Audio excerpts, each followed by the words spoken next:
আপনাদের সামনে অনুষ্ঠিত হলো হটপটের খেলা।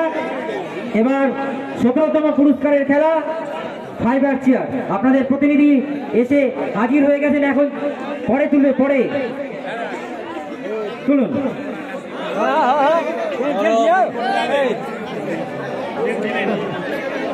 প্রথমে এলো 2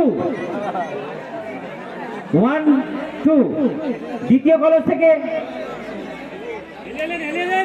হিলা হিলা 5 5, বুঝতে পারছেন? 5 1 2 5। তৃতীয় কলস থেকে কি আছে? আবার 5 1 2 5 5। চতুর্থ কলস থেকে কি আছে? 6 1 2 5 5 6। 12,556। 12,000।